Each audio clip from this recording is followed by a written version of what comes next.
Good evening. Myself, Ursula, Zanola, Masinga, and Natalie will give you a brief lesson on intersectionality and the view of black women in America. The following lesson will reinforce the following goals, which are help students define and understand the concept of intersectionality, understand how intersectionality plays a role in black women's lives, and explain how black women have been viewed in America throughout history. After successfully completing this lesson plan, students should be able to better understand the concept of intersectionality, use multiple examples to prove their knowledge of intersectionality, be able to pinpoint shifts in history where black women gained power, and better understand how the concept of intersectionality plays a major part in their everyday lives. The theoretical concept we will be focusing on is intersectionality. Intersectionality will be further analyzed and connected to the example of Michelle Obama and the strong black woman stereotype. We will also briefly cover social hierarchy and point to different periods in history to show how black women were treated in America. Lastly, we hope to give a thorough explanation on how intersectionality plays a major role in our everyday lives. The theoretical concept that we'll be teaching today is the concept of intersectionality. And so, the concept of intersectionality is the notion that one's identity is multiplicative rather than additive. So, rather than seeing somebody as a white plus female plus heterosexual plus middle class, intersectionality sees identity as white times female times heterosexual times middle class. And so instead of one's identity being stacked on top of another, one's identity is seen as having an influence on each other. So my influence of, well, my identity of being black and being a female and being heterosexual, they all influence each other rather than them stacking each other on just seeing them as like individual identities. Um, so pretty much all of our identities are woven together and have an influence on our lives equally. Um, and so today, for our gender example, we'll be using Michelle Obama uh, as our example of intersectionality. And she has an intersectionality identity that will be stereotypical of a strong black woman. And we'll kind of talk about those stereotypes of like a strong black woman, an angry black woman, and everything later, and what their intersectionality identities may be. And so Michelle Obama has an intersectional identity of being black, female, heterosexual, educated, and of the upper class, since she is the First Lady of the United States. But history shows us that this example of intersectional identity that Michelle Obama has isn't very common for black women.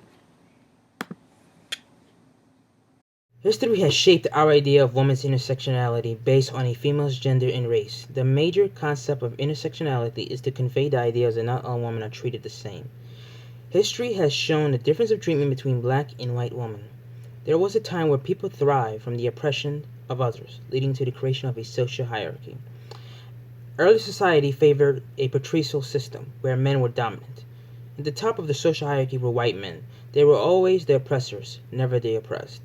Black men followed the social hierarchy ladder because gender was of more importance than race. White women were third in the chain of command, and finally at the bottom were black women. Black women possessed both unfavorable qualities that were not ideal to have during the time of slavery and the years after. Being at the bottom of the hierarchy, black women were subjugated to the oppression and exploitation by the other three groups. White men viewed black women as property, sexual object, and there were many cases of rape by white men. In turn, start quote, white male slave owners wanted enslaved black women to passively accept sexual exploitation as the right and privilege of those in power. End quote. Hooks 1982, page 27. In the eyes of white men, black women weren't equals. Rape and sexual exploitation was not wrong in their eyes. In fact, the act of rape was not accepted as such.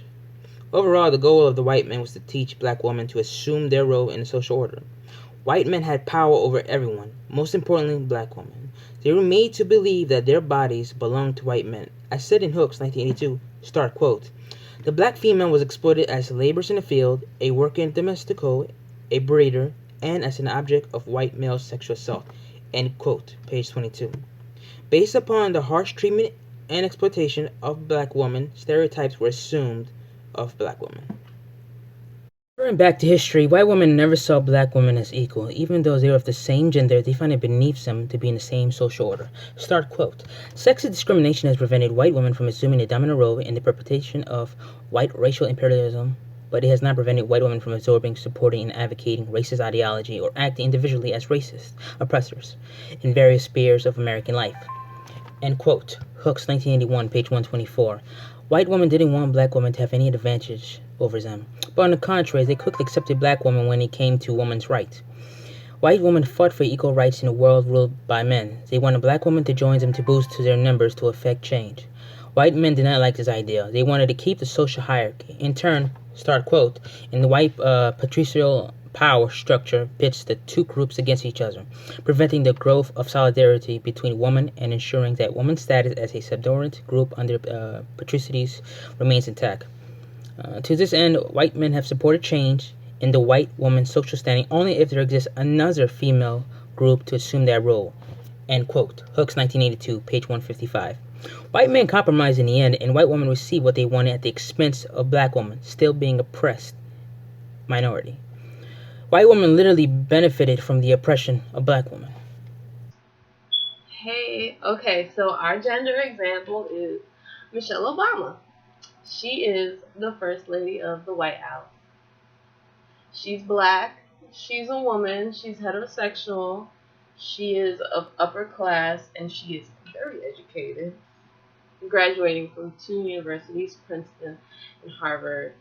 And her intersectional identity is important to our theoretical concept because it completely shifts the view of black women in a more positive light. Coming from a history of black women being the most oppressed and at the bottom of the social hierarchy, to being a positive figure in the White House and holding high positions of power, Michelle Obama embodies the stereotype of a strong black woman. A strong black woman is a stereotype meant to create a shift in the cricket room by being the complete opposite of past stereotypes given to black women. And some of these stereotypes are Mammy, Sapphire, and Jezebel. Sapphire is like the angry black woman who's bossy and headstrong. Mammy is like a submissive, nurturing, and passive. And Jezebel is the over-sexualized, evil black woman. These stereotypes are rooted from slavery and are used to keep black women at the lowest form of oppression. The media portrays black women in a real shameful and negative light. And one huge example that we could all, relate to because we've seen the movies are Tyler Perry movies. I don't remember the name of the movie specifically, but the one with Tiana Taylor where she's going, "Byron." I mean, it's funny, but she's portrayed as a loud black baby mama who's always asking for money. When we look at black women of high power like Michelle Obama, it helps us forget our shameful history and these horrible stereotypes and serves to uplift black women in a more positive way. According to Melissa V. Harris Perry in Sister Citizen, Shame, Stereotypes, and Black Women in America, and I quote, "The strong black woman serves as a constructive role model because black women draw encouragement and self-assurance from an icon able to overcome great obstacles." End quote. Michelle Obama, due to her intersectional identity, gives black women a sense of pride and encouragement that they can accomplish anything despite their history of racial and sexist oppression. As said by Zanola before, black women have been stereotyped throughout history and even today in modern day. Michelle Obama, the First Lady of the United States, really is a big advocate and a beacon of light for black women to achieve more and to do more and break the stereotypes that society has set for them. Though Michelle Obama is seen as the First Lady and many do look towards her as an advocate for women, a more political figure in our society right now for a major women's advocate is Hillary Clinton. A lot of people look towards her because she is the first female presidential nominee and is an advocate for women for equal rights and everything in that field. It's difficult for black women to relate to Hillary Clinton because of intersectionality. Though Hillary is a woman, just like many women, black women, it's difficult for black women to relate because Hillary has not dealt with racial discrimination like the black woman has. And so in this field, we can really look at Michelle Obama as being the epitome of what the black woman strives to be and looking to be in a society where she has really been dumped upon, downed upon, and really has not been appreciated. And so looking through everything, comparing Hillary and Michelle Obama is the epitome of what the black woman is striving to be and what society should accept her to be and what she has the potential to be.